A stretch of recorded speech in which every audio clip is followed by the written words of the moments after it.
Ce matin, je vous ai parlé du contexte laitier du pays, du contexte laitier dans lequel j'exerce. Je vous ai parlé de la pratique vétérinaire et de mes clients, comment ils peuvent ressembler aux vôtres ou pas. Je vous ai parlé de la raison pour laquelle, selon moi, on doit être agressif en reproduction, comment on peut justifier notre approche et les principes techniques de base sur lesquels on centre notre approche à nous. Là, c'est plutôt business. C'est plutôt une question de la vision de l'entreprise chez nous. Comment la clinique Aquaticook en est venue à être une clinique où il y a au-delà de 80 des troupeaux qui sont sur suivi systématique. Ensuite, vous en prendrez ce qui s'applique chez vous, puis vous laisserez de côté ce qui ne s'applique pas. Je fais simplement vous présenter le cas de figure de la clinique vétérinaire d'Aquaticook, qui, au Québec, est la clinique où il y a le plus fort taux de troupeaux qui sont sur suivi de troupeaux régulier informatisé. Comment ça s'est fait et comment ça se fait au quotidien maintenant. C'est quoi la recette CVC? Comment on bâtit une pratique forte et on la développe autour du suivi de reproduction? Oui, c'est du suivi de troupeaux qu'on fait, mais oui, il est centré autour du suivi de la reproduction. Ça, je vous l'ai déjà montré ce matin. 2 cliniques, 20 vétérinaires, 11 associés vétérinaires, 9 employés vétérinaires, 15 de grands animaux, 5 de petits animaux. Juste un rappel, 82 % de nos troupeaux laitiers sont sur suivi préventif avec vétérinaire suivi informatisé, avec environ le 2 tiers qui sont sur notre logiciel à la ferme, mais quand même 33 % où on saisit les données à partir d'autres sources. Je dirais qu'il y a 5 ingrédients à notre recette. Premièrement, c'est d'avoir une équipe qui est convaincue des bénéfices d'un suivi repro régulier. C'est la première condition. Il faut se convaincre entre nous avant de convaincre nos clients. Deuxième recette, convaincre les clients des bénéfices d'un suivi repro régulier. Troisièmement, se donner les moyens à la clinique pour répondre aux besoins qu'on a créés. On les a convaincus, mais il faut exécuter. Il faut livrer la marchandise. En gros, je dirais, je regrouperais en 3 points le dossier de santé fort, une méthode de base relativement standardisée et les ressources humaines. La façon de gérer ou d'approcher la question des ressources humaines. 4e grand ingrédient, faire reposer la fidélisation, pas uniquement sur la reproduction. On est centré sur un suivi de reproduction, mais on ne doit pas faire reposer la fidélisation uniquement là-dessus. 5e, s'adapter au changement. Donc, ingrédient numéro 1, avoir une équipe convaincue. Il y a 20 ou 30 ans, en Amérique du Nord, le focus en médecine bovine a migré vers la médecine de troupeau ou la médecine préventive ou le herd health. Le contenu des congrès de l'AABP, dont je vous encourage encore une fois à devenir membre, American Association of Bovine Practitioners, est devenu fortement herd health. Herd health, c'est suivi de troupeau. À l'Université de Guelph, il y a un programme qui s'est développé qui est le Dairy Herd Management Certificate Program, qui était en gros un cours qui se donnait sur 1 an où les praticiens comme vous et moi se rendaient à l'université une journée par 2 mois et faisaient, pas une journée, mais une fin de semaine, un week-end par 2 mois, un week-end de 3 jours. Il y avait les experts d'un champ qui venaient sur place, des gens comme Ken Leslie, à l'époque, John Fetrow, les experts de mammifères, les experts de reproduction, les experts de ventilation, et donnaient une formation au groupe de praticiens intéressés, les amenaient sur des fermes pour expliquer les concepts et leur faisaient faire des travaux pratiques. Donc, ça a entraîné une génération de praticiens dans le champ, dont certains, Guy Boisclair a fait partie du Dairy Herd Management Certificate. C'est une illustration du type de phénomène qui se développait. Aquaticook, à ma pratique à moi, autour de 1985, influencé par cette mouvance-là, les suivis de troupeaux ont commencé à s'organiser avec un support papier et des chiffriers Lotus, personne ici probablement, il y a quelques personnes qui sont plus vieilles que moi. Est-ce que quelqu'un a connu Lotus 1, 2, 3 ici? Oui, OK. C'est l'ancêtre du chiffrier Excel ou QuatroPro. Donc, quelques vétérinaires de suivi de troupeaux à la clinique faisaient des visites, consignaient par papier les gestations, les dates de saillie, les ramenaient à la clinique, le soir, les entraient dans des chiffriers Lotus et produisaient des statistiques à leurs clients. Autour de 1989-90, Roger Martineau, qui est un de mes mentors en pratique, qui était un associé à la clinique, et Paul Cardin, qui est un vétérinaire d'ailleurs belge, qui a été élevé au Chili. Son père était un médecin belge qui a déménagé au Chili, qui a eu 12 enfants, dont Paul était un des 12, et qui est revenu au Canada pratiquer la médecine vétérinaire. Roger a inventé l'indice JMR. JMR, c'est jour moyen de retard. C'était un indice qui comptait les jours de retard des vaches actives en reproduction du troupeau à partir de la fin de la période d'attente. Dès qu'elle dépassait sa période d'attente, elle avait 1 jour de retard, 2 jours de retard, 3 jours de retard, jusqu'au moment où elle était saillie. Alors, si elle était saillie 10 jours après la période d'attente, elle avait 10 jours de retard. Jusqu'au moment où on faisait notre visite, si je la trouvais gestante, elle tombait à 0 jour de retard. Et si elle tombait non gestante, au lieu de compter depuis la période d'attente à la saillie, on la comptait jusqu'au jour d'aujourd'hui. Donc, chacune des vaches avait son jour de retard. Et à la fin de la visite, qui parlait d'un calcul sur un coin de papier tantôt, le vétérinaire calculait le jour moyen de retard de la ferme sur un bout de papier avant d'entrer les données dans le chiffrier Lotus et de lui renvoyer son rapport avec des statistiques un peu plus détaillées. Donc, le jour moyen de retard a été présenté à la Société de thériogénéalogie en 1991. C'est Roger qui l'avait inventé, mais Roger est incapable de s'adresser à un groupe de plus que 3 personnes sans s'écrouler sur place. Maintenant, il prend du propranolol. Je ne sais pas si vous connaissez. C'est un bêta-bloquant qui bloque les effets du stress sur le système cardiovasculaire. Donc maintenant, mais à l'époque, il n'en prenait pas. Donc, ça a donc été présenté par son collègue Paul Cardin. Et l'approche JMR d'un indice qui avait été inventé à la clinique, puis qui d'ailleurs a été repris. DSA a eu un graphique de JMR. Il y a une université, je pense que c'est au Michigan, aux États-Unis, qui a embrassé l'indice JMR puis qui a fait des suivis de troupeaux basés sur le JMR. Le JMR est devenu la statistique de reproduction autour de laquelle le rapport de suivi de troupeau de médecine préventive était centré à la clinique. C'est un indice qui était très actuel parce qu'il tenait compte des vaches aujourd'hui que j'essaie de mettre en reproduction. Il n'y avait aucun historique, puis il était malheureusement hautement paramétrable. Alors, c'était entendu que la période d'attente était ajustée selon ce que le vétérinaire voulait l'ajuster. Oui, dans ce troupeau-là, j'insémine des primipares à 120 jours, puis les multipares à 60. Mais quand une vache est maigre, je lui montre sa période d'attente. On rentrait dans le logiciel la période d'attente de la vache individuelle. Donc, il y avait tellement de paramétrage qui se faisait autour des périodes d'attente que les troupeaux pouvaient se comparer à eux-mêmes et leur évolution à l'intérieur du temps, mais ne pouvaient absolument pas se comparer d'un à l'autre.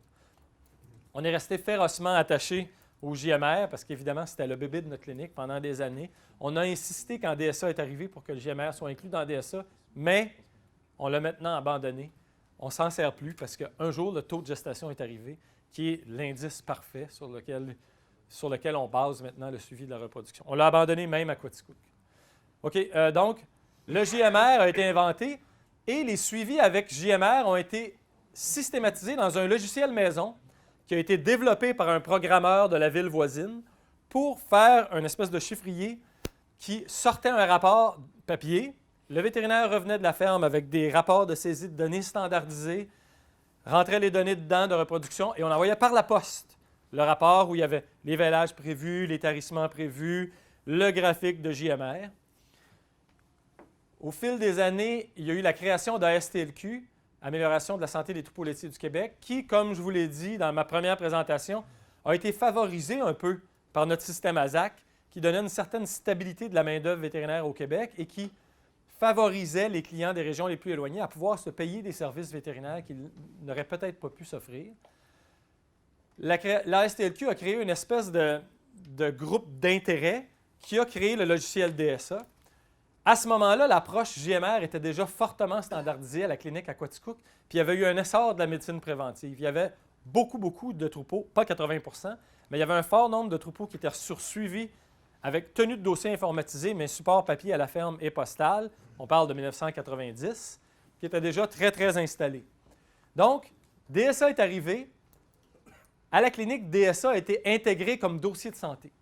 On s'est mis à ramener le rapport. Bien, moi, je n'étais pas là à l'époque parce que j'ai gradué en 95. Ils se sont mis à rapporter leur rapport papier à la clinique, mais au lieu d'entrer les données dans un vieux chiffrier, les données étaient entrées dans DSA. Les données étaient entrées dans DSA et ensuite réextraites de DSA pour sortir les rapports Magic. Donc, on n'a pas changé notre système de clinique. Donc, l'approche standardisée autour d'un indice que tout le monde se communiquait et d'une conduite de suivi de troupeau facile à suivre parce qu'il y avait les rapports papier qui existaient pour la saisie de données, les rapports pour retourner l'information au client, un système qui était bien rodé, dans lequel les jeunes vétérinaires s'intégraient facilement, qui permettait de recruter beaucoup de troupeaux en suivi, donc qui nécessitait l'embauche de jeunes vétérinaires qui viennent faire le curatif, parce que les vétérinaires plus vieux n'avaient plus le temps de faire le curatif, parce que leur nombre de suivis de troupeaux augmentait. À ce moment-là, il y a un module quota qui a été créé dans notre logiciel Maison Magic, parce que bien qu'il existait un module quota dans DSA, quand je parle d'un module quota, c'est un module pour aider le producteur à planifier sa production de l'année qui vient de façon à répondre aux exigences de notre système de quota. Évidemment, quand vous faites de la reproduction, vous avez la démographie des animaux, vous avez tous les vélages et tarissements prévus pour les 9 prochains mois, vous avez le nombre des animaux, vous avez leur parité. Si vous saisissez les données de production, vous avez les données de production individuelles, mais dans le cas courant, le logiciel fonctionnait sans données de contrôle laitier, avec les tanks, avec les réservoirs du mois, la paye de lait des mois précédents et des courbes de lactation moyenne pour les premières, deuxième, troisième lactations du troupeau, qui étaient corrigées à la lumière de ce qu'il y avait dans le dernier réservoir et la démographie des animaux présents à ce moment-là. Donc, on a développé un module quota parce que Roger Martineau s'est rendu compte que cette médecine préventive-là, ce suivi de troupeau qui avait commencé à appliquer dans des troupeaux, où il avait poussé les gens, pour les raisons que je vous ai décrites tantôt, à rendre les vaches gestantes de façon plus rapide puis les faire véler. Entre autres, il l'avait appliqué au génisses, puis dans un de ces troupeaux qu'il a suivi, il a fait véler un nombre double de génisses dans l'année que le client faisait véler habituellement parce qu'il y avait beaucoup de génisses en retard. Le client s'est ramassé en super production et a dû jeter du lait au bout de l'année parce qu'il avait été trop agressif dans son suivi de la reproduction. C'est là qu'il s'est rendu compte que c'est beau faire du suivi de reproduction. La logique que je vous ai expliquée tient la ligne du jour en lait réduit, mais dans certaines conditions de production ou de marché, c'est souvent pertinent de tenir compte des exigences du marché autour. Il a développé le module quota à cette fin-là. Ce que ça lui a permis de voir, je vais en parler plus tôt, c'est que de faire de la planification de production ou de la planification de quota, ça donne une crédibilité énorme aux vétérinaires parce que ça l'implique dans plusieurs segments de l'entreprise. Donc, à la clinique Aquaticook, on avait un module, puis en passant, le module quota fonctionnait à partir de données qu'on rentrait dans DSA, mais qui étaient exportées vers Magic. On avait déjà, autour de 1990-95, un modèle de médecine de population qui était très fort à la clinique Aquaticook. Et aussi, au Québec, comme chez nous, il y avait ce qu'on appelle des role models, des mentors ou des personnes qui nous inspirent, des role models solides en pratique privée. Des vétérinaires que nous, comme étudiants, on voyait pratiquer en pratique privée, qui faisaient du suivi de troupeaux de qualité dans un grand nombre de troupeaux. Ça nous inspirait, nous, comme étudiants. Il y avait aussi la STLQ, qui est le groupe de vétérinaires qui a été formé, qui a créé l'outil DSA, faisait beaucoup de formations continues qui étaient très populaires, qui étaient beaucoup centrées autour du suivi de troupeaux. Ça créait l'espèce de phénomène de groupe d'intérêt où les gens échangent sur leur façon d'utiliser un outil, leur façon d'arriver à leur fin avec leurs clients. Donc, à la clinique, il y avait un pouvoir d'attraction fort pour des jeunes finissants motivés.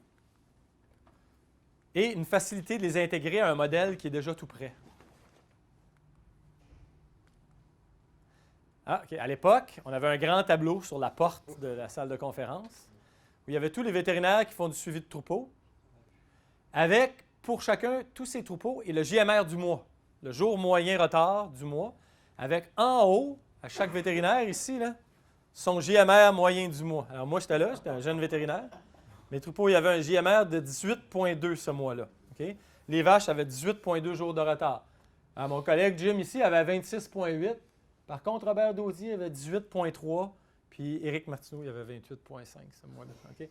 Hey, voyez l'importance centrale que ça avait dans la pratique de travailler à avoir des résultats en reproduction avec nos clients. Il y avait carrément un phénomène d'émulation qui était écrit manuellement sur la porte que tout le monde voyait en prenant son dîner. On peut se questionner sur l'impact que ça a sur la santé mentale des gens. Okay. Ça, c'est l'exemple. On le faisait encore en 2004, vous voyez. OK, donc, la médecine préventive en 95 à 2000. Moi, je suis arrivé en 95, donc à mon arrivée à la clinique, le modèle de médecine préventive était très fort, mais reposait presque entièrement sur la fréquence des diagnostics de gestation et sur les examens de cycle ovarien sans écho à l'époque pour la première saillie et la resaillie sinon gestante. Ça veut dire quoi? Ça veut dire que moi, je suis arrivé comme vétérinaire qui faisait du curatif à ce moment-là. Okay? Puis, il y avait plein de vétérinaires qui avaient des troupeaux où ils faisaient du suivi de reproduction au mois, à l'époque, examinaient toutes les vaches, faisaient des diagnostics de gestation et devenaient extrêmement bons parce qu'il n'y avait pas d'écho en palpation fine. Les vétérinaires québécois, on est devenus très, très, très bons en diagnostic de gestation précoce sans écho. Toutes les vaches vides, on prédisait avec notre examen fin des ovaires à quel jour du cycle elles étaient et on lui annonçait qu'il fallait la réinséminer à tel jour ou on donnait des doses de prostaglandine à ces vaches-là. Pendant ce temps-là, moi, j'étais un vétérinaire qui faisait du curatif, qui se promenait par les campagnes, faisait des caillettes, des taillages de sabots, des mamites aiguës, des fièvres du lait. Et à chacune des fermes où j'allais, on me faisait fouiller une vache ou deux parce que, ouais, c'est ça, elle, à la dernière médecine préventive, on m'a dit qu'elle allait revenir en chaleur puis elle n'est pas revenue. J'examinais ces vaches-là. Souvent, je regardais dans le dossier. C'est des vaches qui avaient un petit corps jaune puis un follicule de taille moyenne. Souvent. Moyenne à grosse. J'étais souvent tenté de dire, elle va revenir en chaleur dans 2-3 jours. Mais à l'époque, le support de dossier à la ferme, c'était des cartables cartonnés dans lesquels je voyais que ça faisait déjà 2 médecines préventives, que cette vache-là, on lui disait qu'elle allait probablement faire une chaleur dans 1 jour ou 2. Okay? C'était ça. Ceci étant dit, comme au moins il y avait des diagnostics de gestation fréquents, il y a quand même des vaches qui étaient remises sur prostaglandine, mais cette approche thério-là, de prédire où la vache est dans son cycle et d'agir sur elle en annonçant une chaleur, ça m'apparaissait. Et en même temps, en passant, on commençait à peine le target breeding, les off-sync étaient très nouveaux, puis les ténors du herd health dans les congrès, plus notre expérience, commençait à nous montrer qu'on faisait pas mal du tourisme rectal pour une bonne partie de notre travail et qu'on avait besoin d'outils qui pouvaient nous aider à être plus efficaces en gestion de la reproduction. Année 2000 à 2010, 2 facteurs. Premièrement, l'introduction des ordinateurs portables à la ferme. C'est moi qui ai convaincu mes collègues qu'on devait s'acheter. On était un groupe d'à peu près 10 à ce moment-là. On a acheté 3 ordinateurs portables qu'on se partageait à ce moment-là pour faire nos suivis à la ferme. Ça avait l'immense valeur d'avoir tous les dossiers en main, de pouvoir sortir des statistiques sur des maladies, sur le contrôle laitier et de pouvoir remettre le rapport immédiatement au lieu de l'envoyer par la poste lors du Teachable Moment. Ça, c'était en 95 à 98. Donc, l'introduction des portables à la ferme et tous les outils qui ont été rajoutés dans le logiciel DSA, ils ont permis la popularisation des protocoles synchronisés de reproduction dans un noyau de vétérinaires et de clients qui étaient déjà gagnés à la médecine préventive sur des diagnostics de gestation fréquents. Donc, des clients qui comprenaient déjà l'importance de faire des suivis de reproduction fréquents, on rajoutait les protocoles de synchronisés de reproduction et l'utilisation du dossier de santé animale complet à la ferme. À ce moment-là, on a introduit les off-sync beaucoup, autour de 2000, comme les autres praticiens en Amérique du Nord, puis c'est ce qui a fait que vous vous souvenez que le graphique de taux de saillie et de taux de gestation s'est mis à monter. Dans la même période, comme on avait les ordinateurs à la ferme et que c'était plus facile d'utiliser des données de production, on a développé le suivi de santé du pied, d'alimentation, et on a maintenu l'emphase sur le suivi de quotas. Dans la même période, j'ai commencé à faire de la recherche clinique dans mes troupeaux de médecine préventive. Juste pour en parler, mon premier projet de recherche, c'était un projet sur les kystes folliculaires que j'ai présenté à l'ABP en 2005. C'était un essai où je comparais sur les premiers kystes folliculaires de lactation un off-sync simple à un off-sync avec une ponction qui donnait le même taux de conception sur les premiers kystes folliculaires de la lactation, simplement parce que j'ai commencé dans ma pratique, il y avait des praticiens qui faisaient des ponctions de kystes folliculaires en disant que sans doute ça enlevait le liquide qu'il y avait dans le kyste, qui avait un effet d'inhibition locale et qui empêchait la vache de recycler. Donc, en plus de donner un off-sync dont le but est de faire luthéniser le kyste et de repartir un cycle, pourquoi pas enlever? Mais je me suis dit, oui, c'est logique, ça répond à une certaine logique physiologique, mais ça se peut que ça marche, ça se peut que ça marche juste pas. J'ai fait le test, je l'ai présenté à l'ABP en 2005, ça ne marchait pas, on a arrêté de le faire. C'est-à-dire ça ne marchait pas mieux que de faire un off-sync tout seul. 2000 à 2010, ensuite, j'ai continué à faire des projets de recherche. J'ai présenté les kétotests. J'avais fait un essai clinique relation entre les résultats de kétotest et des variables de santé et de reproduction, une étude rétrospective utilisant les données de médecine préventive, de mes visites de suivi de troupeaux dans une pratique privée. C'est l'époque où Todd Duffield commençait de Elanco, pas de Elanco, mais Todd Duffield de Guelph a commencé à travailler beaucoup sur l'acétonémie.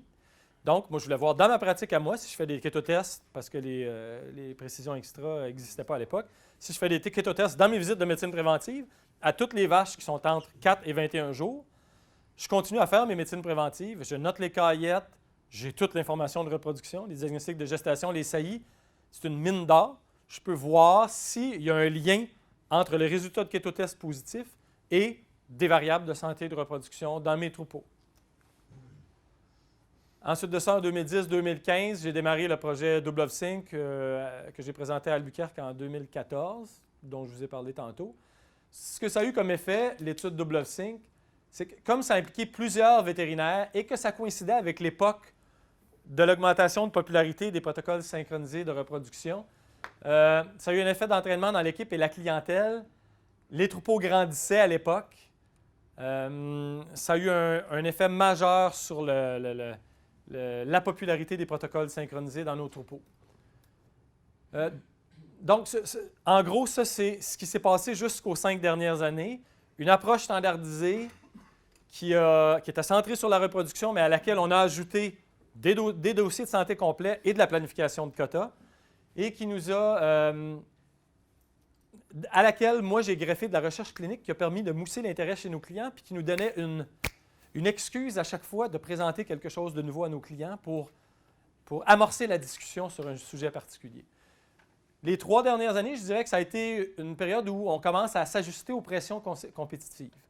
Ça veut dire quoi? Ça veut dire qu'avant, pratiquement tous nos troupeaux étaient sur DSA producteurs, mais on s'est mis à avoir des grosses fermes qui sont installées avec 3, 4, 5 robots, des grosses salles de traite avec des logiciels qui ne veulent pas rentrer leurs données dans deux systèmes.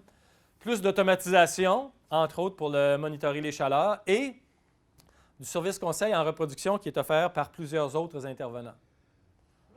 Alors, c'est la période dans laquelle on est, puis je vais revenir dans le reste de la présentation sur nos façons d'adresser ces défis-là ou ces nouvelles sources de compétition-là. Donc, l'ingrédient numéro 2, après se convaincre entre nous, c'est de convaincre les clients des bénéfices d'un suivi repro. Mais d'abord, ça aide de créer un langage, une recette qui est prête à appliquer. Si on a une façon de faire le suivi de troupeau à la clinique, on a déjà eu nos étudiants en stage, ils nous ont vu travailler, ils sont habitués d'entendre notre argumentaire, ils en discutent entre eux, ils parlent à leurs collègues un peu plus vieux puis leur demandent conseil, ça aide beaucoup à convaincre les clients. Il faut aussi posséder notre art. Il faut être à l'affût des nouvelles connaissances, ça veut dire participer à des événements comme ceux-là, lire la littérature, avoir l'esprit ouvert, puis maîtriser l'outil. Dans notre cas, à nous, c'est DSA. Maîtriser l'outil, ça permet de mettre en place des méthodes de travail en reproduction efficaces. Arriver avec mes principes, mais pas avoir une façon de faire le suivi des chaleurs ou les protocoles, ça reste de la théorie. Si j'ai une façon d'utiliser un logiciel ou un système, c'est beaucoup plus facile de convaincre mes clients. Si je suis capable d'explorer mes données, parce que j'ai des données à explorer et que c'est moi qui en suis dépositaire, ça va être beaucoup plus facile de convaincre mes clients. Maîtriser l'outil, ça permet de travailler rapidement à la ferme, ce qui permet de ne pas gaspiller le temps contact client. Si ça me prend une demi-heure au début de chaque visite à saisir les données à la ferme, que pendant la visite, je fouille une vache, je vais rentrer à l'ordinateur ou j'écris, et puis que j'arrive à la fin de la visite, puis il faut que je saisisse des données, c'est certain que je vais à peine faire la cuisine repro, puis je ne réussirai jamais à ajouter d'autres services à mes visites de médecine préventive, comme la santé du pied, la vaccination, le suivi de quotas, la nutrition. Donc, c'est très technique, mais ça vaut la peine, quand vous choisissez un outil, investir le temps qu'il faut pour le maîtriser correctement. C'est ce que je disais à mes étudiants, que les keyboard skills étaient très importants. Parce que moi, j'utilise beaucoup mon portable. Même dans mes troupeaux qui sont en stabulation libre, j'utilise un support papier que je produis au début de la visite. Puis, je rentre très rapidement les données de la visite seulement, les examens de la visite à la fin. C'est un système qui fonctionne très bien. Dans mes troupeaux en vaches attachées, je me promène derrière les vaches, puis je consigne mes données. Il y a d'autres façons de fonctionner. Dominique, je l'ai vu travailler hier avec DSA Mobile. Il a son échographe dans la main droite. Il passe vraiment, je l'ai vu faire. Puis moi, je suis quelqu'un qui met la barre haute pour l'efficacité d'exécution dans le suivi de troupeau. J'ai été impressionné. Il tient son iPhone, son iPod de la main gauche. Il fouille une vache après l'autre. OK? Il marque avec un crayon... il prend cette main-là pour marquer au crayon bleu parce que vous ne changez pas de gants. Au crayon jaune, les vaches qui sont examinées pour des examens vaginaux pour les BHB. Il avance dans la visite, il consigne ses résultats d'examen ovarien, les protocoles qu'il démarre, les diagnostics de gestation, la présence de jumeaux ou pas, les reconfirmations de gestation et les états de chair sur chaque vache. Puis la vitesse à laquelle il avance d'une vache à l'autre est impressionnante. Dans un troupeau à 40 vaches au Cornadier, 60 vaches. On a été là, le premier passage qui inclut tout sauf les examens vaginaux et les BHB, ça a pris... C'était 1h30. 1h30 en comptant les deux passages. Ça OK. 40 minutes. On est arrivé, on s'est installé, il a passé pour faire les premiers diagnostics de gestation, les anestrus, les protocoles à démarrer, les reconfirmations de gestation et les états de chair. On est retourné, il est allé chercher ses 2 seaux. On a repassé, il a fait ses BHB, ses examens vaginaux, ses métricures. Puis tout ce temps-là, les données étaient consignées à mesure dans le iPod. Si vous avez besoin de trucs sur une façon d'être efficace avec l'utilisation de DSA et DSA mobile pour faire tout ça en même temps, consigner vos données et pouvoir les utiliser après, ça, c'en est une des personnes à qui vous pouvez vous adresser. Je sais que vous avez un atelier avec Pierre-Luc Charbonneau aussi. Il va vous donner une autre approche. Cet outil-là, puis je suis convaincu qu'il y a d'autres outils qui font le même travail, l'outil que vous choisissez, il va souvent y avoir plusieurs façons de l'adapter à vos façons de faire vos visites qui vont faire en sorte que cette marche-là, que ça vaut la peine de prendre, il y a plein de gens qui l'ont faite, puis vous allez être capable de le faire. OK. La taille du groupe est un atout aussi. Quand on est 15 vétérinaires de grands animaux dans une clinique, bien, il y en a toujours un, presque, qui va convenir à un de nos 185 clients de suivi de troupeau. Vous savez comme moi que faire du suivi chez un client, c'est quand même une relation assez serrée quand on y va aux 2 semaines. Ce n'est pas tous les vétérinaires d'une pratique qui peuvent faire le suivi chez tous les clients. Il y a des compatibilités de caractère. Bien, évidemment, quand on est un groupe de 15, c'est plus facile de trouver une personnalité de vétérinaire qui va satisfaire à chacun des clients de la pratique. Convaincre les clients, c'est aussi participer à la recherche, la diffusion des connaissances. La recherche sur le terrain, c'est très, très apprécié des clients. Participer à des présentations diverses, à des congrès vétérinaires, à des journées de producteurs, la journée laitière de votre région, pour le rayonnement de votre pratique, c'est très, très, très apprécié et remarqué des clients. On fait, nous, 1 à 2 journées avec nos producteurs par année, qui vont souvent être sur un sujet, soit où j'ai fait une recherche clinique ou une nouvelle tendance, des antibiotiques critiques ou quoi que ce soit, à laquelle on veut sensibiliser nos clients. Puis on va toujours mettre 2 sujets. On va généralement inviter un partenaire de l'industrie qui vend un produit qui est compatible avec un des deux sujets. Et puis nous, il y a toujours un vétérinaire de la clinique qui est conférencier et un partenaire de l'industrie qui est conférencier. Exemple de message passé aux clients lors de la journée producteur 2013. Le troupeau Dublovsink, est-ce que je l'ai déjà montré aujourd'hui, ça? Non? L'augmentation graduelle de taux de gestation? En 3 étapes. Je vous l'ai montré. Non, le cas du troupeau, je Oui? sais pas. Non? OK. Arrêtez-moi, s'il vous plaît, si je vous l'ai déjà montré. Toi, tu l'as déjà vu, mais... OK. Exemple, journée de producteur 2013. Après... Ah, je l'ai fait ça aujourd'hui? Non. C'est parce que ça fait 3 jours d'affilée là, que Puis aussi, j'approche de la sénilité. OK. Donc, un troupeau de la clinique que j'avais mis sur mon étude Dublovsink. 10 000 kilos par... c'est en 2000... tout ça, ça s'est passé. Le début de la démonstration que je fais là, c'est passé en 2010, je crois. Quota quotidien, 127 kilos. Environ 100 à 110 vaches en lactation. 10 000 kilos de lait par lactation avec 4,1 de gras. Salle de traite de Laval, double 8. Stabulation libre avec des logettes profondes qui ont des pneus au fond avec du sable et puis de la sciure par-dessus. Je ne sais pas si vous avez déjà eu ça ici. OK. Avec un... non, on va voir des photos plus tard. OK. Parce que ce troupeau-là revient. Avec un bed pack pour les vaches en transition. Il était sur suivi de médecine préventive régulier, vieille méthode de Quaticook, par un de mes vieux collègues qui approchait de la retraite. La première insémination se faisait sur détection de chaleur par le client, sans moniteur d'activité. Il ne possédait pas de moniteur d'activité. C'était en 2010. C'était avant la phase de popularité des moniteurs d'activité. Lors des suivis de médecine préventive qui étaient mensuels, mais qui, comme ils étaient longs, étaient souvent difficiles à placer dans l'horaire et finissaient par être aux 5, des fois 6 semaines. Donc, des longues visites où les vaches avaient traîné d'une visite à l'autre. Celles qui avaient dépassé 60 ou 70 jours, après un examen, étaient mises sur OVSync, au besoin. Bonne régie générale du troupeau. Intervalle vélage chez fécondante à ce moment-là, 131 jours. Okay? Donc, un intervalle vélage-vélage de 411 à 416 jours. En gros, 20 jours de plus que notre intervalle optimal. Taux de gestation, la moyenne de l'industrie à ce moment-là, à peu près 14 sur l'année. Changement de vétérinaire, 22 février 2010. Son vétérinaire prend sa retraite, c'est moi qui le remplace. J'arrive dans le troupeau. Il y a 2 générations sur la ferme. Il y a le père, il y a le fils. Le fils est allé à l'école avec mon frère, à l'école secondaire locale. Puis on avait une affinité, on avait le goût de travailler ensemble.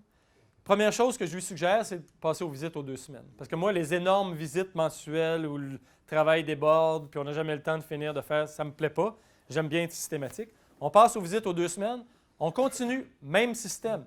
Détection de chaleur pour la première insémination, mais OVSync sinon saillie, en haut de 60 jours en lait, sauf qu'on est aux 2 semaines, au lieu d'être en gros 5 semaines. Seul changement. 1 an plus tard, son taux de saillie, qui était à peu près autour de 30 à 40 % a grimpé dans les 50 à 60 %. Son taux de gestation, qui était, vous vous souvenez, au début de l'année, il a été plutôt faible, mais il a monté vers la fin de l'année pour avoisiner les 20 à 25 %. Pendant cette période-là, son taux de succès au saillie avait été très bas, ce qui explique pourquoi son taux de gestation a été bas dans cette période-là, mais il a remonté vers la fin. En juin 2011, donc environ 1 an et demi plus tard, 8 mois avant que je commence mon projet Double OVSync, je lui ai proposé, parce que c'était un des premiers troupeaux où je l'essayais avant de faire le projet, de faire des double OVSync systématiques à chacun de mes suivis de troupeaux qui étaient aux 2 semaines.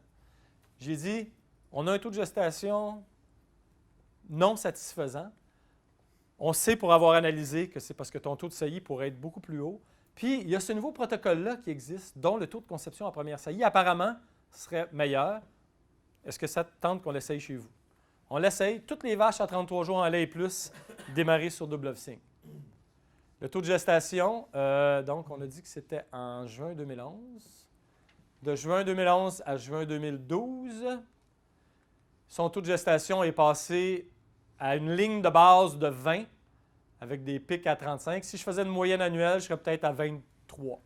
On a dit que notre but pour atteindre à long terme un jour en lait de 150 à 160, c'était d'avoir un taux de gestation de 20 à 25 %. Alors, on est presque là. Le taux de saillie a grimpé. Décembre 2011, il me pose la question.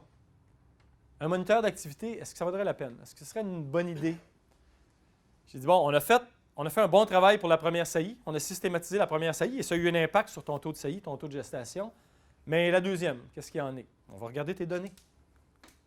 Alors, je regarde. Son intervalle vélage saillie fécondante, qui était à 130, si je me rappelle bien, il est passé à 118. Par contre, l'intervalle entre la première et la deuxième saillie est de 43 jours. L'intervalle entre la deuxième et la troisième est de 40 jours. Son intervalle vélage première saillie est super bien regroupé, mais il y a beaucoup de vaches qui sont réinséminées à la saillie qui suit une saillie non fécondante, autour de 40-45 jours. Donc, je lui dis oui, ça vaudrait la peine d'investir dans un moniteur d'activité. Ça, c'est en 2011 ou 2012, ce n'était pas encore populaire dans notre région. C'est un troupeau de Laval. Il a installé un moniteur d'activité de Laval usagé, seconde main, qui lui a coûté, je pense, autour de, avec les médailles, toutes les antennes, autour de 6 000 $. donc à peu près 4 000 €. Donc, il a installé un moniteur d'activité. Au bout de 3 ans, avec des visites aux 2 semaines maintenues, des double sync systématiques à la première saillie, malgré qu'il possède un moniteur d'activité, et un moniteur d'activité pour gérer uniquement les retours. C'est quoi les résultats? Son taux de gestation, première étape ici, début de suivi jusqu'à 1 an plus tard quand on a fait les visites aux 2 semaines. Introduction des double sync, introduction du moniteur d'activité. On a passé ce troupeau-là de taux de gestation, ça c'est 3 ans ici, là. Février. Il y a 1 an, 2 ans, 3 ans, c'est ça. Ce client-là est passé d'un taux de gestation autour de 10 % à un taux de gestation autour de 35 %. Ça veut dire que par période de 21 jours, il y a 3 fois plus de vaches qui sont rendues gestantes qu'avant. Ça a un impact majeur sur l'intervalle vélage-vélage et le jour en lait moyen. Il est passé à un intervalle vélage-saillie fécondante de 112 jours, un intervalle entre la première et la deuxième saillie de 32 jours et entre la deuxième et la troisième de 31. On en a parlé plus tôt de cette statistique-là. 30, c'est pas mal benchmark à obtenir pour l'intervalle entre les saillies. En bas de 30, c'est parce qu'on insémine sur des fausses chaleurs souvent. Donc, ça nous donne un intervalle vélage projeté. Regardez, on y est, là. On l'a atteint. 392 à 397 jours. Bingo, on a atteint notre objectif. Son intervalle vélage première saillie était déjà beau. Maintenant, il y a vraiment, sur 1 an, une bande significative de vaches qui sont réinséminées autour de 21 jours. Ah, mais regardez, ça c'est son succès comparé. Première saillie en bleu, deuxième saillie et plus en rouge. Sur février, ça c'est une période de 2 ans, février 2013. Donc, pendant ces 2 années-là, il était effectivement sur double sync, visite aux 2 semaines et moniteur d'activité. Mais là, on ne regarde que le taux de conception. Parce que, oui, effectivement, la ligne bleue, par grande période, est au-dessus de la ligne rouge. Mais ce troupeau-là, qui est sur double sync, qui est un protocole que je vous ai décrit comme étant un protocole qui augmente le taux de conception d'environ 5 à 6 points de pourcentage par rapport à une autre saillie sur une population de vaches, en juillet 2012 ici, sur les 42 dernières premières saillies qui avaient été faites en juillet 2012, les 42 dernières, il y a eu un taux de succès d'à peu près 0 %. Il y a 42 premières saillies successives qui n'ont pas conçu. Puis ça, c'est le troupeau que je vous montre comme étant ma réussite aujourd'hui. OK? Donc, non, regardez, c'est le mois de juillet. C'est les protocoles systématiques. Okay? C'est lui qui les démarre. En passant, les double sync, c'est lui qui les démarre le vendredi aux 2 semaines. Ce mois de juillet-là, nous, on essaie de faire valer beaucoup de vaches pour le lait d'automne, parce que dans notre système de quota, le lait, il y a des jours à payer plein prix au-dessus de ton kilo de quota qui sont donnés. Il y avait un parc d'animaux de transition qui était déjà surchargé. On a fait valer un très, très grand nombre de vaches, donc il est devenu archi surchargé avec un manque d'espace à la mangeoire. Et ça a été un mois de juillet très, très, très, très, très chaud. Toutes les vaches qui ont vélé avaient des rétentions placentaires. Il y en a beaucoup qui ont eu des déplacements de caillettes. Ce que je veux vous montrer, c'est qu'un protocole super bien conçu, super bien rodé, qui donne des super bons résultats, ça va arriver quand le taux de conception est vraiment mauvais, que ça se passe vraiment mal, même si c'est un protocole qui optimise le taux de conception. Et puis, je ne mesure pas mon efficacité de travail sur un taux de conception ponctuel chez lui, mais j'ai un dossier qui me permet de dire hey, c'est vraiment, vraiment anormal chez vous que le taux de conception à la première saillie soit à 0 %. Il faut s'ajuster puis trouver la cause. OK, donc ça, c'est... j'ai juste mis ici les changements qui ont été faits pour que vous voyez l'évolution. OK, la repro, elle a des effets non reproducteurs. On fait passer l'intervalle vélage-vélage de quelqu'un de 425 jours à 395 jours. Ça fait quoi? Ça fait que la vache moyenne du troupeau donne 2,5 litres de plus par jour. 2,5 litres de plus fois 110 vaches en lactation fois 2 jours, ça fait beaucoup plus de lait dans le tank. Ça fait que le quota est rempli, ou le contrat dans votre cas, est rempli beaucoup plus facilement. Donc, la pression de réforme change complètement. les vaches que je gardais pour faire mon quota ou mon contrat, mais qui étaient hautes en cellules ou qui étaient infertiles ou qui avaient des problèmes de pieds chroniques, ces vaches-là s'en vont. Je peux axer ma réforme sur la génétique ou sur d'autres critères. Chez lui, vous voyez, ça, c'est le comptage de cellules somatiques moyennes. Puis ça, c'est le pointage linéaire ou le score linéaire ou le L2 score, qui est une transformation logarithmique des cellules somatiques. Je ne sais pas si vous l'utilisez ici, là. Ce que ça a comme effet, comparé à la moyenne des taux cellulaires, c'est d'être moins influencé par les extrêmes, les vaches qui sont à des millions et des millions. Donc, ça reflète mieux la santé générale du pie dans le troupeau. C'est un troupeau qui, en faisant, je ne vous dis pas que j'ai fait aucun changement dans le suivi de la santé du pie, mais le changement majeur qui a entraîné une diminution des cellules dans son troupeau, c'est l'amélioration de la reproduction, la diminution du jour en lait, qui a modifié ses priorités de réforme. En gros, il a cessé de réformer basé sur la reproduction, il s'est mis à réformer basé sur d'autres critères, dont la production. OK, ça, c'était l'ingrédient numéro 2, convaincre nos clients, après être convaincus entre nous. Ingrédient numéro 3, se donner les moyens pour répondre aux besoins qu'on a créés. Un dossier santé-reproduction fort, dans notre cas DSA, c'est la base de tout. C'est, dans un groupe d'intérêt comme le vôtre, c'est la façon d'avoir un langage commun. Puis ce dossier-là, c'est préférable de l'enrichir avec des données de contrôle laitier, production, cellules somatiques, composantes, et les événements curatifs, si vous êtes capable. Dans toutes les bases de données de santé, que ce soit au Danemark, en Hollande, aux États-Unis, au Canada, en France, le point faible, c'est toujours la prise de données sur les événements de santé. C'est très difficile d'inciter les clients à noter les données de santé. C'est un peu plus facile si vous êtes là aux 2 semaines et que vous discutez des événements de santé. Dans DSA, on a la roulette de régie. Okay? Je ne sais pas si vous l'avez dans d'autres logiciels. C'est une roulette où on voit les vaches qui ont vélé passer, on voit s'ils sont gestantes. On peut facilement surligner les vaches qui ont vélé dans les 2 dernières semaines. Dans tous nos troupeaux, même les troupeaux de 300 vaches en lactation, il y a rarement plus que 10 ou 15 vaches. On voit les numéros de ces vaches-là, puis on dit, ces vaches-là, est-ce qu'elles ont fait... Bien, j'espère que tu les as notées, mais au cas où tu ne les aies pas notées, est-ce qu'elles ont fait une rétention placentaire, une fièvre du lait, un déplacement de caillette ou une métrite? Si oui, tu me le dis, puis je remarque qu'il y en a 4 sur 5 ou 0 sur 5. Si tu ne les as pas notés, je les note tout de suite. Pendant qu'on parle, grâce à mes keyboard skills, je les rentre rapidement. Ça crée une discussion autour des événements de santé. Ça force l'entrée de données de santé d'une façon facile. Donc, ça, je le fais avec tu m'as vu le faire au début de chacune de mes grosses visites. Aussi, les événements curatifs chez nous sont entrés dans le logiciel DSA par une passerelle à partir de notre logiciel de facturation qui s'appelle VetExpert.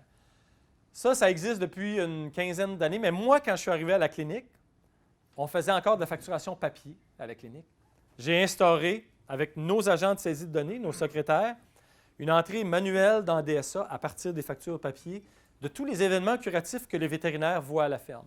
Comme ça, au moins, toutes les dystocies, les déplacements de caillettes, les mammites aiguës, les fièvres du lait, que les vétérinaires voyaient comme vétérinaires curatifs, étaient entrés dans le dossier de santé. Maintenant, ça se fait facilement par une passerelle entre VetExpert et l'ancien DSA. Puis dans le nouveau DSA, ça va être carrément la même base de données. Où si vous utilisez ce logiciel de facturation-là, les données sont transférées vers... Mais si ce n'est pas possible pour vous, je vous suggère comme façon de pallier à cette non-passerelle-là, simplement à chacune de vos visites aux 2 semaines, de vous intéresser aux vaches qui ont vélé depuis 2 semaines, puis de poser la question sur ces événements de santé de base-là, qui généralement surviennent dans les 2 semaines après le vélage. D'avoir les événements curatifs, je vous ai dit que c'était une corde qu'on était les seuls à avoir à notre arc. On serait fou de ne pas utiliser la possibilité qu'on a d'en tenir une tenue de dossier. Ça facilite aussi la possibilité de faire de la recherche clinique à l'intérieur de la pratique ensuite. Donc, se donner les moyens de répondre aux besoins créés, c'est aussi créer un contexte de pratique favorable. Chez nous, il y a une paix sociale entre les vétérinaires associés. On a un genre d'organisation socialiste où la non-divulgation des revenus par chaque vétérinaire ne décourage pas chacun de faire des tâches qui sont moins payantes. Je m'explique. On est 11 associés à la clinique. Moi, je suis le président de la clinique. C'est moi qui discute les états financiers avec mes collègues. On discute notre performance en termes de revenus par catégorie de clients.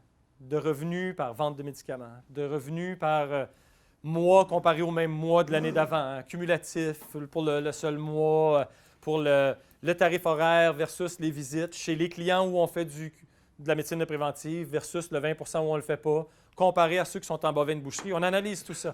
Il y a une chose qu'on n'analyse pas et qu'on n'a jamais analysée, c'est combien Vincent a rapporté de revenus bruts à la clinique comparé à Eric ou à Jim ou à Walter. On ne se l'est jamais divulgué entre nous et on ne se le divulgue pas. Évidemment, il y a des avantages et des inconvénients à un système comme celui-là.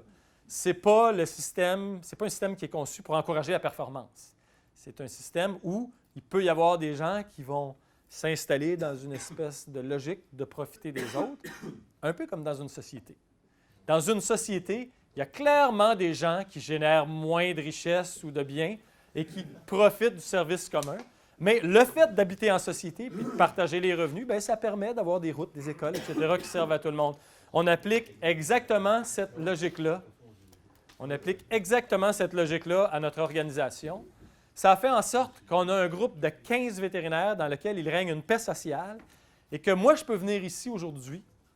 Je suis rémunéré, je vous remercie, mais moins que si j'étais en train de travailler, puis que je peux me permettre de le faire sans m'inquiéter, puis sans me dire que ça va avoir un impact sur ma part de la tarte au bout du mois, et que mes clients, mes collègues ne me regarderont pas de travers parce qu'ils savent que si je fais ce job-là, puis idem pour les travaux chez les clients qui sont plus loin ou les travaux qui sont moins payants, mais qui gardent le client dans la base de clientèle et qui permettent à tout le monde de lui vendre des médicaments, etc. Donc, une paix sociale entre associés qui, chez nous, est basée en partie sur cette façon-là de se distribuer les revenus.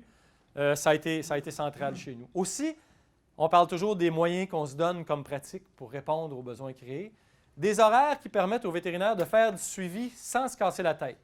Chaque jour du calendrier, on fonctionne avec Google Agenda, qui est gratuit. Je ne sais pas s'il y en a qui fonctionnent avec ça pour leur pratique. Oui, OK. Ça, c'est le lundi 28 janvier. Encore une fois, vous voyez comme je prépare mes choses à l'avance. Le vétérinaire de garde dans les grands animaux, c'était Philippe Vogel, qui est probablement un nom belge ou néerlandais d'ailleurs. Le deuxième de garde, c'était Patrick. Il y avait 1, 2, 3, 4, 5, 6, 7 vêtes qui ne faisaient que du suivi de troupeau cette journée-là. 3 vétérinaires qui faisaient du curatif.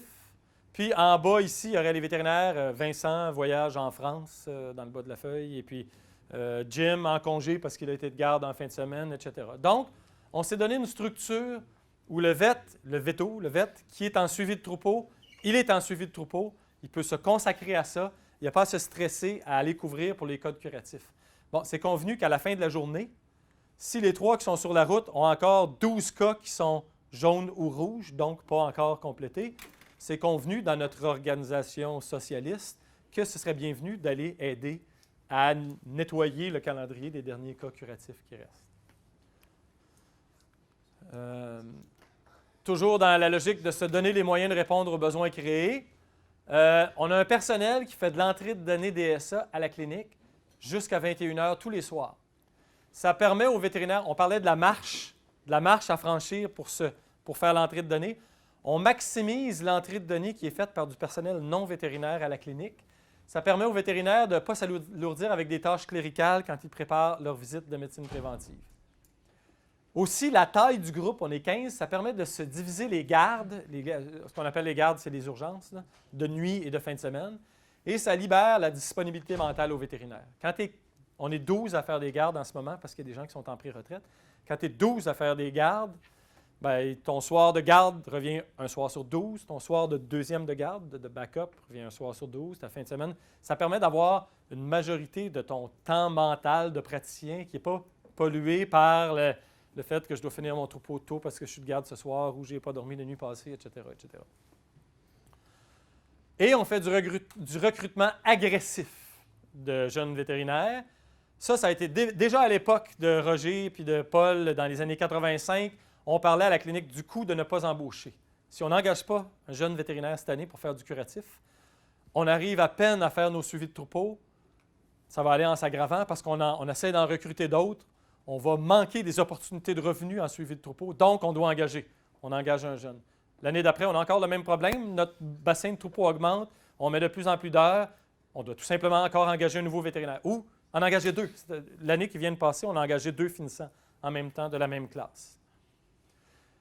Donc, le recrutement agressif, la logique qu'il y a un coût à ne pas embaucher, ça évite le syndrome du « j'ai pas le temps de faire de la médecine préventive, je suis trop occupé en curatif ». J'ai beaucoup entendu ça chez les praticiens. « Ah, moi, du suivi comme tu fais là, avec les deux. Ah non, j'ai pas le temps de faire ça. Moi, j'ai beaucoup trop occupé en curatif. » Ben oui, mais engage un jeune. Engage un jeune, il va venir faire du curatif. Ah oui, mais j'en ai des qui sont venus en stage puis ils ont été trop découragés parce qu'on était trop débordés. Oui, mais c'est un cercle vicieux, c'est ça. J'ai l'air de présenter une solution simple au problème, mais ça ne tient pas compte évidemment de la pénurie de main-d'œuvre. S'il y a de la pénurie de main-d'œuvre, ce n'est pas si facile que ça. Il faut devenir super agressif dans ce cas-là. Donc, on recrute de façon agressive et on a un moule pour la médecine préventive qui est déjà prêt et c'est facile pour les jeunes de s'intégrer au moule. Ah, ça d'ailleurs, c'est la dernière personne qu'on a engagée là, qui s'est intégrée à notre équipe de suivi de troupeaux. Se donner les moyens de répondre aux besoins créés, c'est aussi d'avoir une certaine flexibilité dans l'approche de suivi de troupeaux. Évidemment, je vous ai parlé d'un moule ou d'une façon de travailler commune, mais on est 15 vétérinaires, 15 professionnels. On a chacun. Les vétérinaires ont beaucoup des habitudes que j'appelle des habitudes de vieux garçons, okay? Des façons d'organiser leur camion, des façons d'organiser leurs visites. Puis évidemment, il y a beaucoup de différences d'un à l'autre.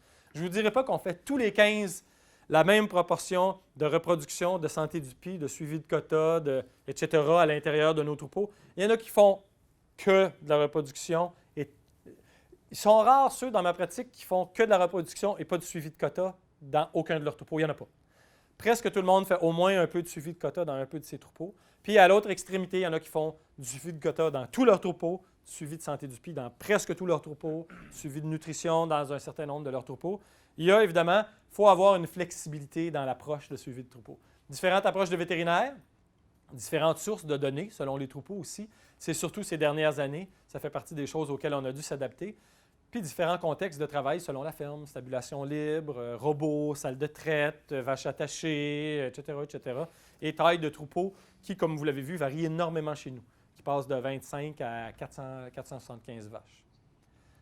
Ingrédient numéro 3, se donner les moyens pour répondre aux besoins créés. Il me semble que je suis peut-être déjà dans cet ingrédient-là, mais bon. Ah, non, c'est ça, c'est que pour cet ingrédient-là, j'ai un exemple ici. J'ai 2 ou 3 exemples, en fait, de bêtement la cuisine de mes visites, parce que ça fait partie des choses que Dominique m'avait demandé d'inclure dans ma présentation. Comment je fais mes suivis de troupeaux, avec tous ces principes-là. Ferme Feuti et Fils, d'origine française d'ailleurs, du Jura. Il y a un Jura suisse puis un Jura français, c'est ça? Okay. Mais eux, c'est des gens qui sont venus du Jura français. Ferme en stabilité. C'est la même ferme pour laquelle je vous ai montré l'exemple de l'augmentation du taux de gestation. Je veux juste vous montrer comment fonctionnent mes visites au quotidien chez eux. Stabulation libre, logette profonde en sciure, salle de traite double 8. Il est rendu aujourd'hui à 130 vaches en lactation.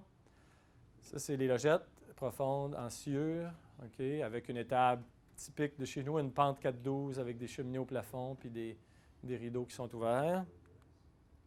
Un vache de transition, le fameux bed pack dont je vous ai parlé, il n'était clairement pas à 140 pieds carrés, qui correspond à peu près à 12 mètres carrés d'air de couchage par vache dans la période où son taux de conception avait baissé.